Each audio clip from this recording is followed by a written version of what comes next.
ಕಬಿನಾಲೆ ಅರಣ್ಯದಲ್ಲಿ ನಕ್ಸಲ್ನನ್ನ ಎನ್ಕೌಂಟರ್ ಮಾಡಲಾಗಿದೆ. ಗೃಹ ಸಚಿವ ಡಾಕ್ಟರ್ ಜಿ ಪರಮೇಶ್ವರ್ ಈ ವಿಚಾರವಾಗಿ ಹೇಳಿಕೆಯನ್ನ ಕೊಟ್ಟಿದ್ದಾರೆ. ನಕ್ಸಲ್ ನಾಯಕನನ್ನ ಎನ್ಕೌಂಟರ್ ಮಾಡಲಾಗಿದೆ. ಗ್ರೇಡೆಡ್ ನಕ್ಸಲ್ನನ್ನ ಎನ್ಕೌಂಟರ್ ಮಾಡಿದ್ದಾರೆ ಅನ್ನೋದಾಗಿ ಗೃಹ ಸಚಿವರು ಮಾಹಿತಿಯನ್ನ ಹಂಚಿಕೊಂಡಿದ್ದಾರೆ.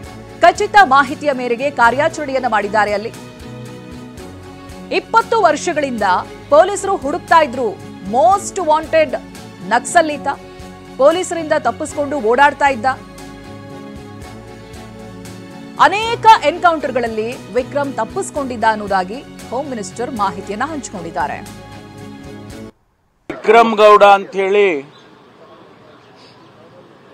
ಒಬ್ಬ ಡ್ರೆಡೆಡ್ ನಕ್ಸಲೈಟ್ ಕಳೆದ 20 ವರ್ಷಗಳಿಂದ ತಪ್ಪಿಸ್ಕೊಂಡು ಹೋಗ್ತಾ ಇದ್ರು.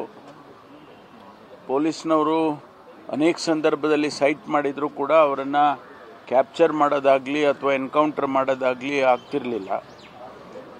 ಆದರೆ ನಿನ್ನೆ ದಿವಸ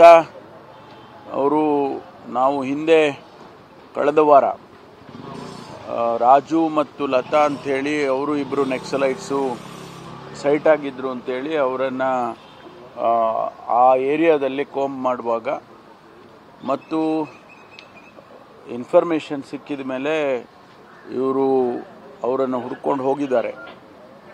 ಆದರೆ ತಕ್ಷಣ ಅವರು ಪೊಲೀಸ್ನವ್ರು ಬಂದು ಕಂಡ ತಕ್ಷಣ ಅವ್ರ ಮೇಲೆ ಫೈರ್ ಮಾಡಿದ್ದಾರೆ ಅಂತೇಳಿ ಹೇಳ್ತಿದ್ದಾರೆ. ಅದಕ್ಕಾಗಿ ಅವರು ಎನ್ಕೌಂಟರ್ ಮಾಡಬೇಕಾಯಿತು ಅಂತೇಳಿ